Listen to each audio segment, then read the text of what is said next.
Well, now, the climate change deal reached in Paris yesterday has been described as historic. After 2 weeks of intense negotiations, close to 200 countries agreed to the pact, which has a legally binding core. Well, I'm joined now by the Virgin Group founder and philanthropist, Sir Richard Branson. He's on Necker Island. Hello there, Sir Richard. And I've often wondered, I'm sure you have, if this deal doesn't work, is your own beloved Necker Island at risk from rising sea levels? Yes, I think all islands would be a tremendous risk from rising sea levels, and I think many cities in the world as well. But what happened in Paris, as you say, was historic. Like nearly 200 countries got together, decided to do the right thing by the public throughout the world, and say we do not want the temperature to rise above 1.5 degrees, absolute maximum 2 degrees. And I think with that clear signal, then it's up to business leaders worldwide to rally around and help make sure that that becomes a reality. And I think it can be a reality. Interesting what you say there, Sir Richard, about business leaders. Is that more so than the politicians? I mean, is that because the business leaders have their hands on the levers of industry and they're likely, in actual fact, to be around a lot longer than some of the politicians? Well, I think governments need to set the rules. They need to make sure, for instance, that clean energy, the taxes on clean energy are a lot less than the taxes on dirty energy. So they need to set the ground rules to make sure that there is a clean energy revolution. And then business leaders need to come up with the breakthrough technologies to make this happen. But working with governments. So, for instance, Bill Gates and myself and a few other people have got together to set up something called the Breakthrough Coalition. And we've got like-minded people who want to invest in breakthrough technologies, but we're also working with governments who've also agreed to put money into breakthrough technologies as well. So I think it can be a combined attack.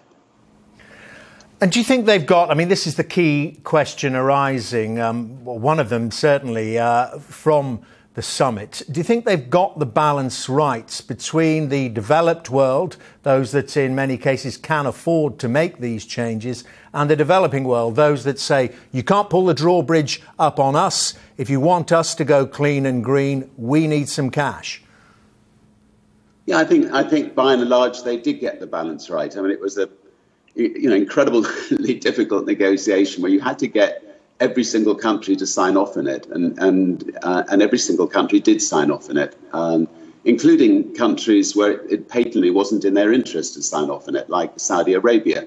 Because what's going to happen is that oil and coal will have to stay in the ground if we're going to be carbon neutral by 2050, and those countries that are solely led by exporting oil and coal are going to have to move their countries forward into new areas quite quickly, and so it was remarkable.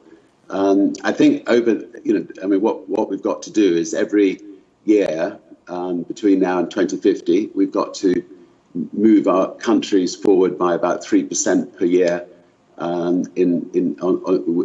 Replacing dirty energy with clean energy, and I think that is possible, and I think it will also have the benefit for the public in the shorter term of keeping the price of dirty fuels lower, which will actually help with the economy generally. If you've got more clean energy being produced than demand for energy, then I think we'll benefit from low energy prices maybe forever from now.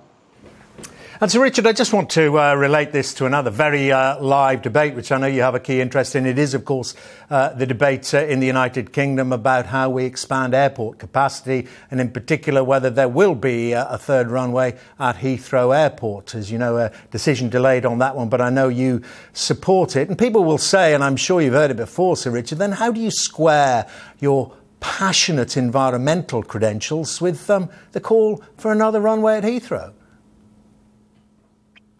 There's always a balancing act in life, and I mean, we've got 4 organisations that are working on the environmental side. So we have the Carbon War Room that is trying to work with industries to try to reduce their carbon output. We've got the B Team, which is lobbying governments, and we were all in Paris trying to make sure that these climate talks got done.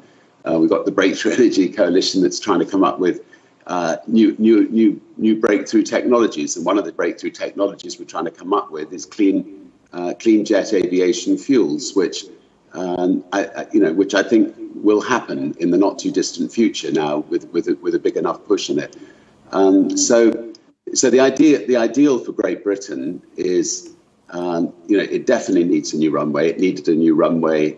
Actually, I think it needed 2 new runways about 25 years ago. It's holding Great Britain back, but the government need to set very clear rules that say that the planes that operate there must be as environmentally friendly as possible, as quiet as possible. It's going to take 20 years to build the new runway, so by then I think planes will be palpably quieter and palpably more environmentally friendly than they are today. OK, Sir Richard, great talking to you. Thank you very much indeed for your thoughts on Heathrow there and the climate change deal. Sir Richard Branson there.